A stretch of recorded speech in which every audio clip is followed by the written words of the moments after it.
The destroyer was already dying. Its bridge had been hit. Its engines were struggling.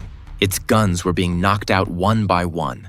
Men lay wounded across the deck, and through the smoke, Captain Ernest Evans could still see the Japanese fleet. Battleships, cruisers, destroyers, an entire force powerful enough to destroy him many times over.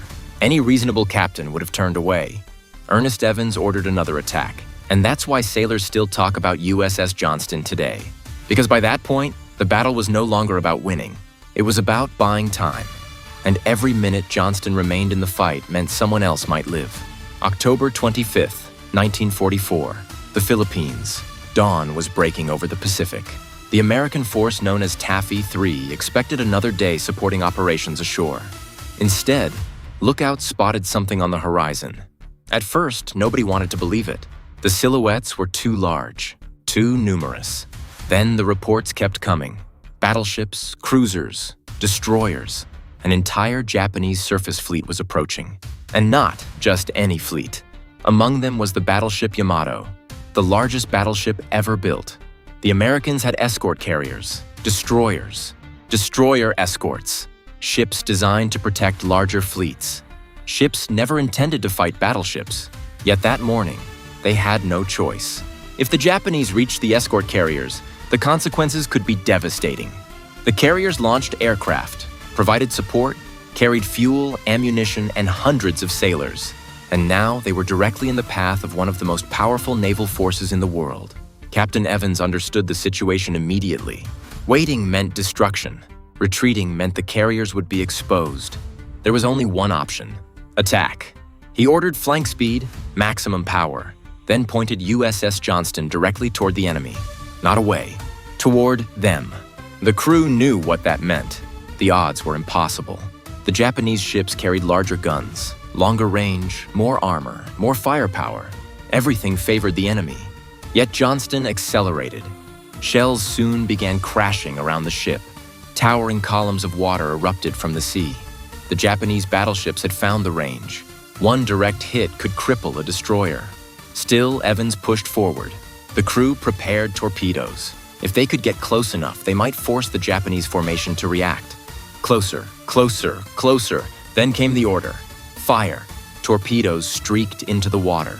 Moments later, the attack achieved exactly what Evans had hoped for. Japanese ships were forced to maneuver. The formation began adjusting. The advance slowed. For a brief moment, one destroyer had disrupted a fleet, but the Japanese answered with overwhelming firepower. Johnston was hit repeatedly. Steel twisted. Equipment exploded. Smoke rolled across the deck. Casualties mounted. The ship shook from repeated impacts. Yet it remained in the fight. Again and again, Evans kept attacking. Again and again, Johnston drew enemy attention away from the vulnerable carriers behind her. Every minute mattered. Every minute allowed the carriers to escape farther. Every minute gave American aircraft more time to launch. Across the battlefield, other American ships joined the fight. Destroyers charged. Destroyer escorts attacked. Aircraft made repeated runs. What should have been a straightforward Japanese victory became a chaotic battle. The Japanese commanders suddenly faced opponents who refused to behave the way the odds suggested they should. Ships that should have withdrawn kept advancing. Ships that should have surrendered kept fighting. And among them, USS Johnston became one of the most aggressive. The damage continued to grow. Power failures spread through the ship. Weapons became increasingly difficult to operate. Communication systems suffered. The crew fought fires, treated wounded, kept guns operating whenever possible. Still, Evans refused to leave the fight. Witnesses later described him moving through the damaged ship, encouraging crew members and directing the battle despite the destruction around him. By this point, Johnston was no longer fighting for victory. It was fighting for time. Time for the carriers. Time for the aircraft. Time for everyone behind them. And remarkably, that sacrifice was working. The Japanese advance slowed. Confusion spread across the battlefield. American resistance was far stronger than expected. The battle that should have lasted minutes stretched on. Exactly what TbF&x needed. But every minute came at a cost. Johnston was dying. The damage eventually became overwhelming.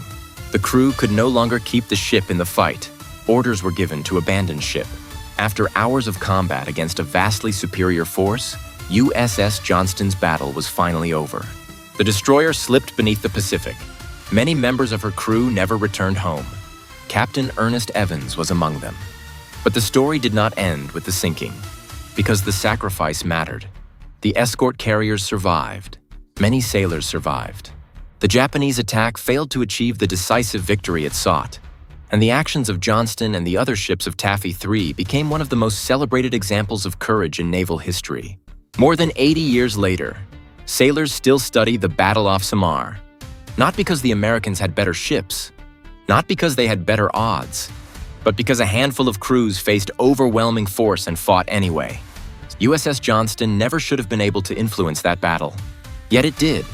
And that is why the ship is remembered, not for how it sank, but for what it bought with the time it had left. Please like and subscribe to join us this journey to greatness.